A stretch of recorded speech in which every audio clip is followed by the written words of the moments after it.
we remain steadfast in our commitment in delivering local news that matters, stories that inspire, enriching the lives of Filipinos in the Philippines and across the globe. This is your GMA Regional TV. Buong puso para sa Pilipino. Ang mga pinakamalalaking balita ngayong Miyerkules. Mahigit 10 estudyante sa isang paaralan sa Santa Ilocos Sur sinapian umano ng masamang espiritu. Nananalasan ng buhawi sa ilang kabahayan, nakuhanan ng video. Kisame ng isang gusali sa Mangaldan National High School, pinamugaran na ng mga anay. At tinaguriang King Kong Falls, saan kaya matatagpuan?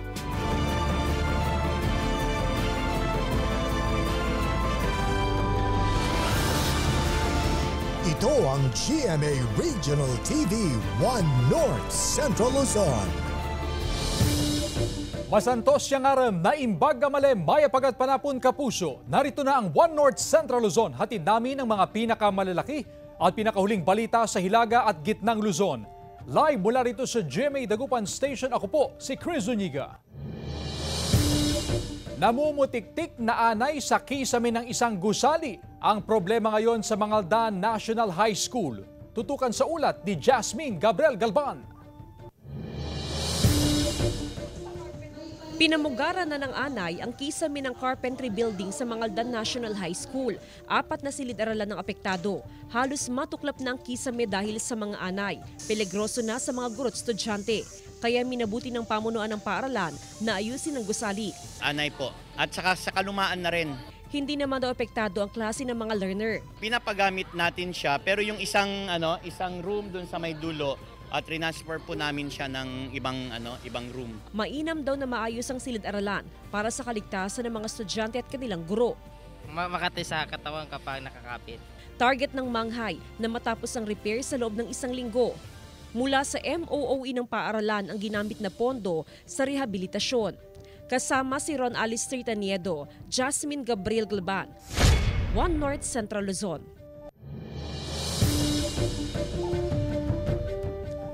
Nasira sa pananalasa ng buhawi ang 6 na bahay sa Malasiki, Pangasinan. May ulat si Russell Simorio, exclusive.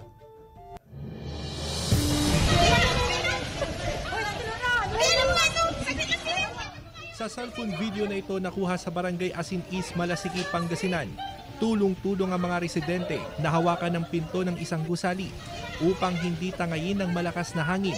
Mag-aalas 6 ng gabi noong Lunes, August 19, isang buhawi raw ang nanalasa sa lugar na tumagal ng halos 1 minuto. 6 na bahay ang nasira. Ang isang bahay natanggalan ng bubong at dingding. Nagkalat din ang mga gamit sa loob. Nakikitira ngayon sa kamag-anak ang mga may-ari. Dumating ako dito, na nakita ko ganyan. Nagulat ako. Masakit ang ulo ko, lalo nawala ang sakit ng ulo ko. Nadagdagan ng sakit ng ulo ko dyan. Sa lakas ng buhawi, nabuwal ang ilang puno. Nadaganan ang bubong ng isang garahe. Malakas talaga yung buhawi. Wala kang magawa kasi masyadong umiikot pa. Bukod sa pagkain, kailangan ng mga apektadong residente ang construction materials para maayos ang kanilang nasirang bahay. Namahagi na ng tulong ang lokal na pamahalaan sa mga apektadong residente. Nung nakita po nila yung bahay ni tatay, nagbigay po sila agad ng paunang tulong, which is yung bigas sa mga groceries. Pero sa financial po mayroon din po sila yatang ibibigay.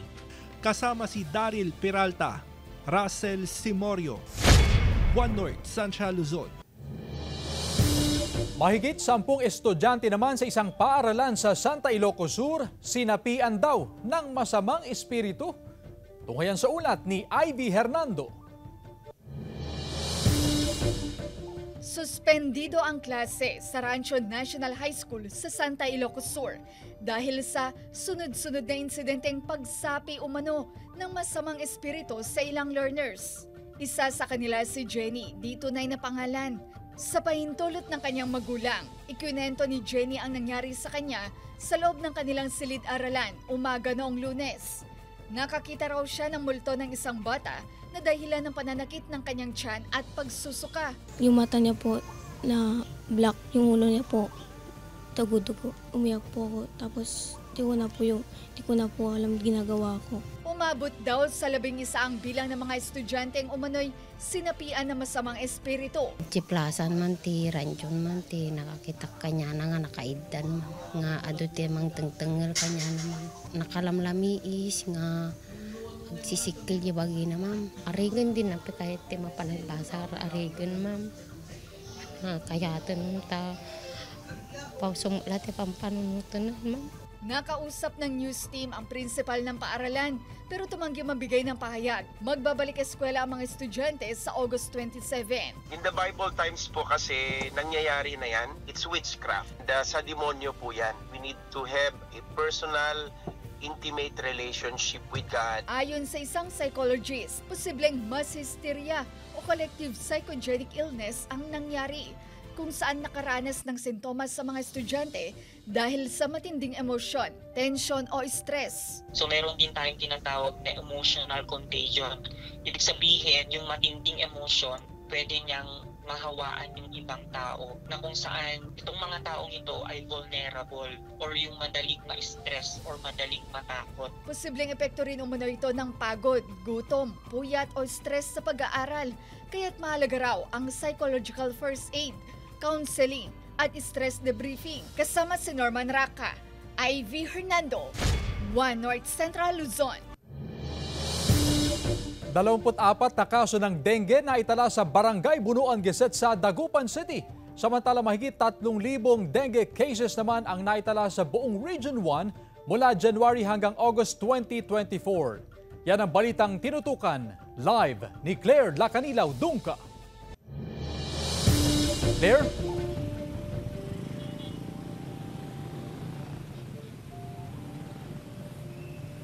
Chris, isa ang Barangay Bunuan Gazette sa may pinakamataas na kaso ng dengue sa Dagupan City, kaya pinapaikting ng barangay ang kanilang house-to-house visitation lalo na sa mga tinamaan ng dengue. August 3 nang tamaan ng dengue ang 18 anyos na anak ni Joan Bautista, residente ng Barangay Bunuan Gazette, Dagupan City. Ilang araw umanong nilagnat ang anak at nagkaroon din ng rashes. Nang dalhin sa doktor, napag-alaman na positibo siya sa dengue. Pabalik-balik yung lagnat niya, tapos hanggang nung nagsusuka na at namula na yung buong katawan niya. Kabilang ang anak ni Joan sa 24 dengue cases na naitala sa barangay simula Enero hanggang sa kasalukuyan. Pinaikting ng mga barangay health worker ang kanilang operasyon kontra dengue. Pag may nagre-report sila na dengue, kinabukasan man talagang pinupunta namin sila kaagad. Kung may stag water po sa kanila, minimisting po namin ang mga. Mula Enero hanggang sa kasalukuyan, nakapagtala na ang Dagupan City Health Office ng 118 dengue cases. Isa ang Barangay Bunuan Gazette sa may pinakamataas na kaso ng dengue sa lungsod. Bukod sa Bunuan Gazette, minomonitor din ng CHO ang Bunuan Bukig, Karanglaan, Lukaw at Mayombo na may mataas din na kaso ng dengue. Sa tala naman ng Center for Health Development Region 1, nasa mayigit 3,000 ng dengue cases sa rehiyon mula January hanggang ngayong buwan. Epekto ng mga nagdaang pag-uulan at pagbabaha doon po sa ating mga provinces, no? So nakita po natin na linggo po after nung pag-ulan, nagkaroon po tayo ng 441 na bagong kaso po ng dengue.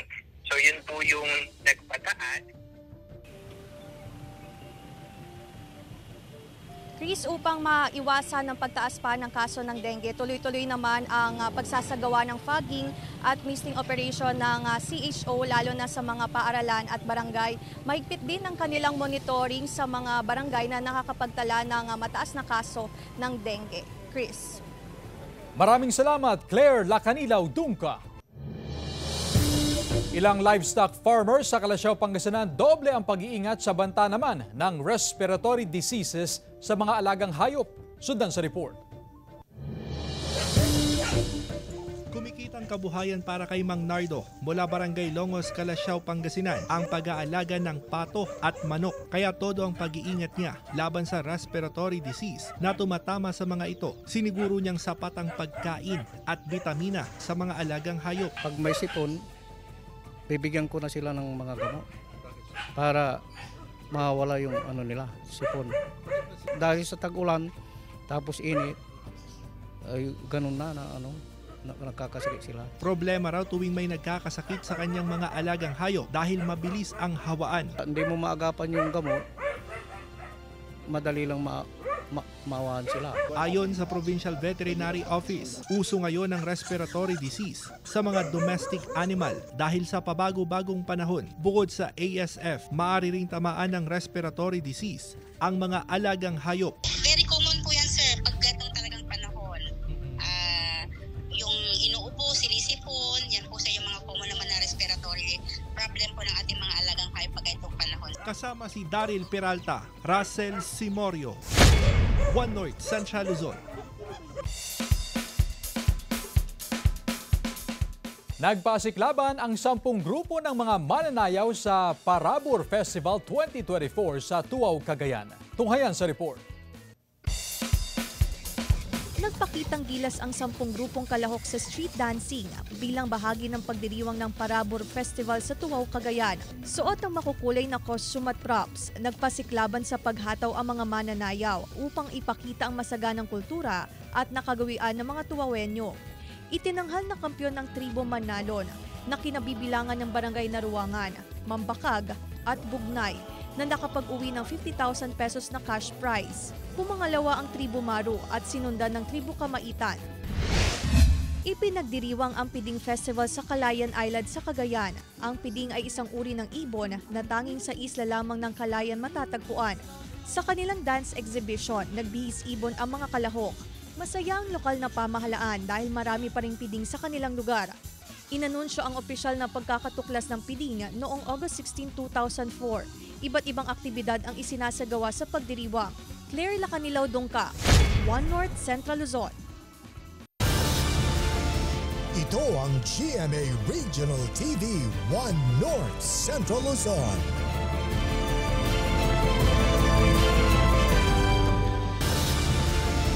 Ito ang GMA Regional TV One North Central Luzon. Patay ang isang lalaki matapos na sumalpok sa poste at mahulog sa irigasyon ang minamanehong motorsiklo sa Bangaldan, Pangasinan. Naka-alerto, Jasmine Gabriel Galban.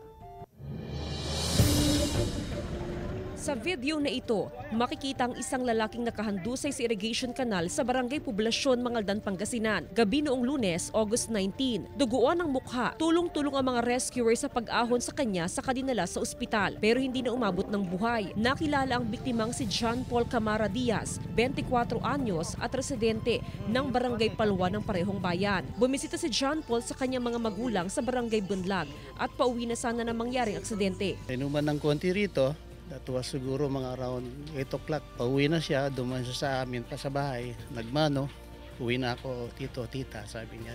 Natulog na kami and then all of a sudden, sinabihan naman na kami na ganun nga. Disgrasya siya. Sa investigasyon ng otoridad, sumalpok sa poste ng kuryente ang motorsiklo ng biktima bago siya nahulog sa irrigation canal. Ayon sa investigador natin, umagaw siya ng linya sa kabilang linya sa Bumanga, ma'am. Malamang nakatulog siguro siya o nakaidlip, ma'am. Although may helmet siya, sa lakas siguro ng impact niya, ma'am. Kaya ganun na hindi siya pinalag na makaligtas. Malungkot, bigla. Nandun lahat-lahat yung sad na sinasabi nga nila. Naramdaman namin lahat-lahat yan. Lahat ng kami na iniwan ng pamilya niya. Panawagan ng otoridad sa mga motorista na magdoble ingat sa pagmamaneho para makaiwas sa aksidente. Kasama si Ron Alistair Taniedo, Jasmine Gabriel Galban, One North Central Luzon. Mga labi ng 12 anyos na batang babae na biktima ng rape slay sa Santiago City, Isabela, inilibing na. Nakatutok, CJ Torida.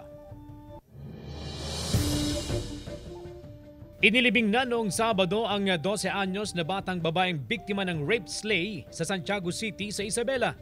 Bumuhos ang pakikiramay at simpatsa sa namayapang biktima. Hustisya ang sigaw ng kanyang mga kaanak. Samantala, Sinampahan na ng kasong rape with homicide ang suspect matapos siyang ituro ng isang saksi. Nilooban ang isang bahay sa barangay Malvara, Santiago City sa Isabela hapon noong August 16. Mahigit 250,000 pesos na halaga ng pera at alahas ang tinangay. Walang tao sa bahay nang pasukin ng magnanakaw. Nagbabala ang PNP na laging maging alerto laban sa mga kawatan. Iniimbestigahan ng otoridad kung sino ang responsable sa panluloob. Pansamantalang nawalan ng serbisyo ng kuryente, telekomunikasyon at internet sa malaking bahagi ng Nagilian Road kaninang umaga. Bunsod ito ng mga nasirang poste matapos bumanggang isang truck sa Arcos sa junction ng Nagilian Road at Quezon Hill. Wala naman daw nasaktan sa insidente pero aabot daw sa 5 poste ang nasira at marami ang naputol na kable. Bahagya ring nakaranas ng traffic sa lugar. CJ Torida, One North Central Luzon.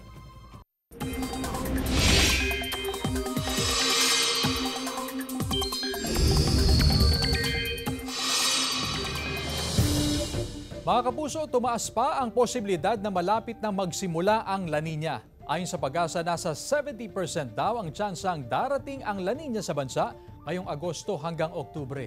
Samantala, wala nang sama ng panahon sa loob ng Philippine Area of Responsibility. Hindi na kasi nagtagal at agading lumabas ng PAR ang low pressure area na minomonitor kahapon. Easterlies o yung mainit at maalinsangang hangin ang iiral at makakaapekto sa ilang bahagi ng bansa. Sa datos naman ng Metro Weather, mataas ang tsansa ng ulan sa Ilocos Norte, Cagayan Valley, Isabela, Abra, Ilocos Provinces, Cordillera, Aurora, Pangasinan, Zambales, Tarlac, Pampanga at Nueva Ecija. May heavy to intense rain sa maraming probinsya kaya maging handa pa rin sa banta ng baha o landslide. Posible rin ang thunderstorms sa iba pang bahagi ng bansa.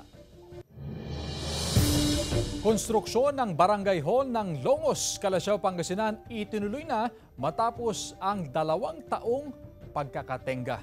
Naritong report. Matapos ang mahigit 2 taon na pagkakatenga, itinuloy na ang konstruksyon ng Barangay Hall ng Longos sa Calasiao, Pangasinan. Ayon sa Barangay Council, dumating na ang 1.5 million pesos na pondo mula sa supplemental budget ng LGU. Gumawa po tayo ng barangay resolution na mapundon po itong barangay hall po natin through the office of our Mayor Kevin. Para kuwan po sir, layunin nito sir na mabigyan po ng magandang serbisyo. Pero ayon sa Barangay Council, hindi sapat ang pondo para makumpleto ang proyekto. Tatapusin lang daw muna ang unang palapag. Gusto na rin naming makalipat rito dahil doon nga sa dati medyo nalipasan na rin ng panahon, medyo may kalumaan na din at saka maliit po yun. Siksikan na din po doon. Inaasahan na matatapos ang unang palapag ng bagong barangay hall sa loob ng 2 buwan. Pero depende pa rin daw ito sa taya ng panahon. Matatapos sa tinagdang kontrata sir.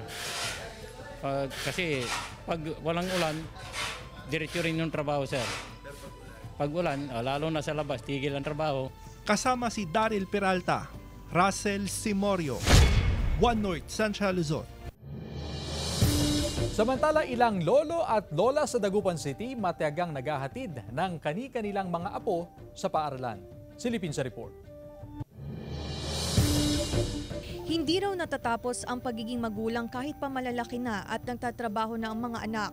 Ayon yan sa 65 anyos na si Nanay Jesly Coronel mula Barangay Bunuan, Gaset, Dagupan City. Araw-araw, matyaga niyang hinahatid at sinusundo ang kanyang 2 apo sa eskwelahan. Paraan na rin daw ito upang matulungan ang kanyang anak na nagtatrabaho. Siya rin daw ang nagluluto ng pagkain ng kanyang mga apo. Kasi nga po, yung mga magulang nila nag-work. So mapipilitan ako na magatid sundo. Mahirap kasi baka kung may mangyari sa mga bata, lalo na itong daan, napakasikip. Alam nyo naman yan, may mga nakapag-part na mga sasakyan. Tapos yung mga tricycle, tri-bike. Kaya baka mamaya masagi yung mga bata. Bago naman pumasok sa kanyang trabaho si Tatay Camilo Aison, hinahatid muna niya ang kanyang anak na nag-aaral sa kolehiyo. Sa kabila ng kanyang edad na 65, pilit pa rin kumakayod para sa pamilya. Ang pagmamahal daw sa pamilya ang kanyang inspirasyon para lumaban sa buhay. Kasi nagtatrabaho, nagmakayod pa po kulang ng mga baon ng mga anak ko, nagpaparang ko ng college. makatapos sila. Pag hindi ko na kaya, simple, di talagang hihindo na din ako. Ngayong Senior Citizen Day, ating bigyang pugay ang sakripisyo at kontribusyon ng ating mga lolo at lola. Pahalagahan at bigyan ng boses ang mga nakatatanda. Respetuhin at pasalamatan ang ibinibigay na kalinga ng isang magulang. Kasama si Henry Duminsil, Claire Lacanilaw Dongka, One North Central Luzon. Mahigit 4,000 na magsasaka at mangingisda sa Ilocos Sur na naapektuhan ng nagdaang El Nino tumanggap ng tig 10,000 piso. Narito ang report. Ang sanay higit 100 kaban na ani sa 1 ektaryang palayan ni Wilson Navarro ng Vigan City, nauwi lamang sa 70 kaban. Epekto ito ng naranasang El Nino. Ti bulan iti Marso, nang rugin iti panagbabati level iti danom iti bubunmi, ket iso ti pagkurangan nga mang supply iti panangpadakton iti pagay mi ma'am. Dagdag pinsala pa raw sa kanilang palayan ang nagdaang bagyong Karina at Habagat. Isa si Wilson sa higit 4,000 magsasaka at fish growers na nabigyan ng tig 10,000 pisong presidential assistance ng National Government at Department of Agriculture sa Ilocos Sur. Pinakamarami sa mga apektado ay mga fish grower ng Santa Catalina na umabot ng 660, kabilang ang 87 anyos na si Lolo Claudio. Agyaman nakman ta agbabato sa agdatang ko si kanin di tilapia kada dirabustit kutok ko. Affected po yung growth ng isda nila. Kaya kailangan nilang i-harvest kahit medyo maliliit para naman po mabawasan po yung losses nila. Payo ng pamunuan ng Agriculture Office, kuhanan ng insurance ang mga tanim, alagang isda at livestock animals upang matulungan sakaling maapektuhan ng anumang sakuna o kalamidad. Kasama si Norman Raca, Ivy Hernando, One North Central Luzon. Mga kwento ng kababalaghan at katatakutan, malapit na raw marinig sa mga kwento ng kotsero at tursikel sa Vigan City. Tunghayan sa report. Tuwing Nobyembre, kung kailan ginugunita ang araw ng mga patay at kaluluwa, inaabangan na ng maraming Pinoy ang mga kwento ng kababalaghan at katatakutan. Ngayon, maririnig na yan sa Vigan City kahit Agosto pa lang sa kauna-unahang Ghost Festival ng lungsod. Hango ito sa Ghost Month o Hungry Ghost Month na tradisyon ng mga Chino tuwing Agosto. Sinasabayan din natin ito, kaya nag-create din tayo ng Ghost Month Festival. Hindi naman para umayon, but we create something for the vegan naman. Very unique for vegan because we have many urban legends na naririnig natin dahil siyempre ang Vigan isang lumang syudad. Nag-umpisa ng mangalap ng urban legend stories ang City Tourism Office mula sa karanasan ng mga Ilocano sa mga gusali sa lungsod. Ang mga kwentong ito ipapasa ng mga kutsero at tricycle drivers na tinatawag ding toursicles sa kanilang mga pasahero. Dapit hapon magsisimula ang spooky tour. Batid ng local at foreign tourists ang excitement sa mga ganitong festival na maaari raw makahatak ng turismo dahil sa likas na mahilig ang tao sa urban legend stories. I think if you can develop some culture like festival or something like that, it should boost the tourism. Like alam mo yung madaming Pilipino, mahilig sila sa mga ghost story. I feel like pag narinig nila yun, especially during Halloween, gusto nila pumunta dito para mag-explore. Ang spooky tour magsisimula sa darating na linggo pero hindi pa rin naman daw mawawala ang heritage tour para sa mga bisita. Kasama si Norman Raca, Ivy Hernando, One North Central Luzon. Ito ang GMA Regional TV 1 North Central Luzon.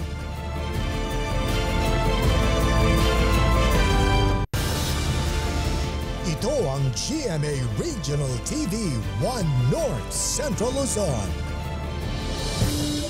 Isang 12 talampakan na submersible drone ang nakitang palutang-lutang ng isang mangingisda sa karagatang sakop ng Barangay Magsidel sa isla ng Calayan, Cagayan. Agad nag-report sa Calayan Police Station ang mangingisda matapos niyang hilahin sa dalampasigan ng nakitang submersible drone. Hindi pa mabatid ng otoridad kung saan galing ang submersible drone. Wala ring makitang markings pero ayon sa otoridad, hindi na raw gumagana ang propeller nito.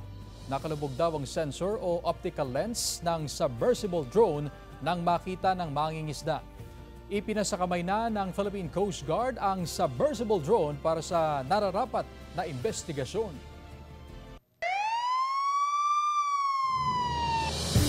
Cancer patient sa Sablan, Benguet arestado sa pagtutulak ng iligal na droga. Naka-alerto, CJ Turida. Arestado ang isang cancer patient sa drug bypass operation ng otoridad sa Sitio Palali, Barangay Poblasyon sa Sablan, Benguet, hapon noong linggo. Aabot sa 60,000 pesos na halaga ng hinihinalang shabu ang nakuha sa suspect na tubong na Gilian, La Union. Tumaging humarap sa kamera ang suspect pero ayon sa kanya, ginagamit niya ang kita sa pagtutulak ng illegal na droga sa kanyang chemotherapy dahil sa iniindang sakit na colon cancer. Inihahanda na ng pulisya ang reklamong kakaharapin ng suspect. Ayon sa PNP, dati na raw nasangkot sa parehong kaso ang suspect noong 2016 pero na-dismiss.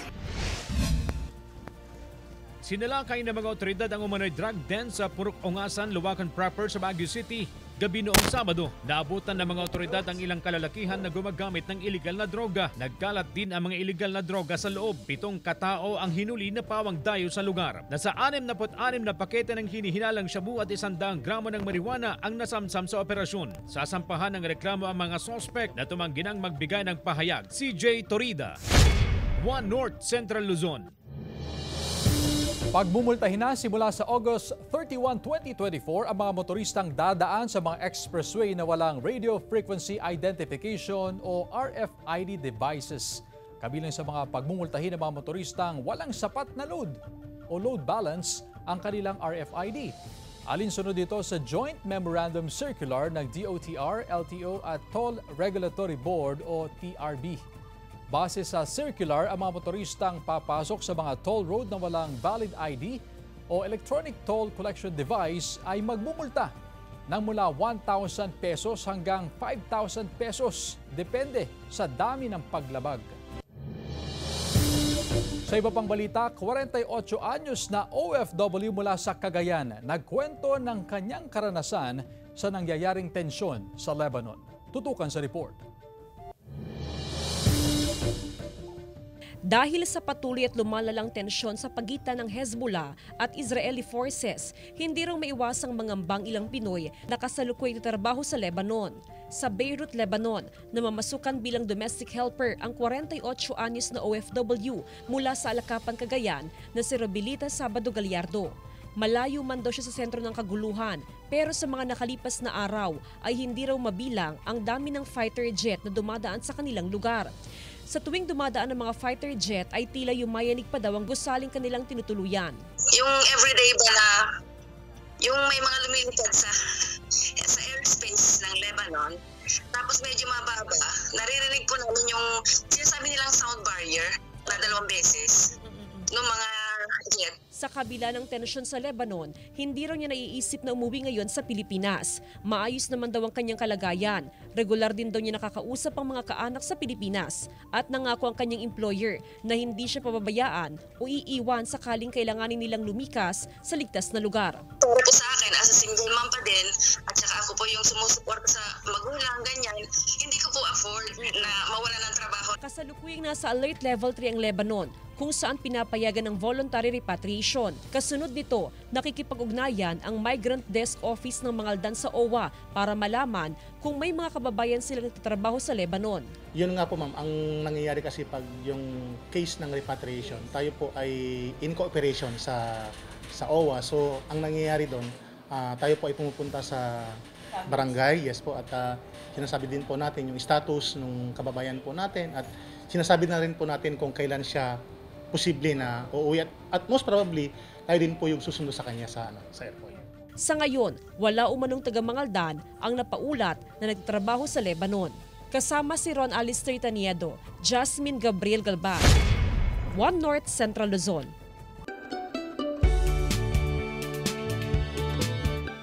King Kong Falls na kulay asul ang tubig dinarayo sa Pasukin, Ilocos Norte. Tunghayan sa report. Dinarayo ang King Kong Falls sa Pasukin, Ilocos Norte dahil sa kulay asul nitong tubig. May rock formations din na na pwedeng akyatin at gawing diving spot para makaligo sa swimming pool na falls. Mahaba ang daluyan ng tubig kaya up to sawa ang paglalangoy. May mga baging sa puno na patok rin sa mga tumatalon. Dati raw may malaking puno sa talon kaya tinawag ng mga residente na King Kong Falls. 15 minutes ang lakaran mula sa kalsada at walang entrance fee. Dinarayo ang dam sa Vintar, Ilocos Norte.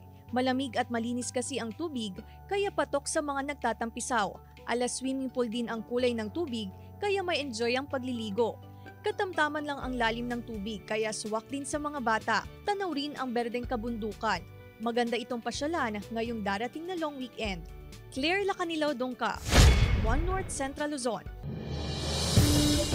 Samantala, mapapanood niyo po ang episode nito at iba pang pinakahuling lokal na balita sa official website ng GMA Regional TV, www.gmaregionaltv.com. Pwede rin kayong bumisita sa aming official YouTube channel, GMA Regional TV, at i-click ang subscribe button para sa pinaka-maiinit na balita mula sa mga rehiyon. Nais din naming pasalamatan ang mga kapuso sa Hilaga at Gitnang Luzon, maging ang mga kapuso natin abroad. Dahil sa GMA Regional TV, local news matters. At yan ang mga pinakamalalaki at pinakahuling balita sa Hilaga at Gitnang Luzon. Maraming salamat sa pagsama sa amin pati na ang mga kapuso sa ibang bansa na tumutok sa mga balita sa rehiyon. Ako po si Chris Zuniga. Kami ang GMA Regional TV, One North Central Luzon. Buong puwersa para sa mas malaking misyon at mas malawak na paglilingkod sa bayan.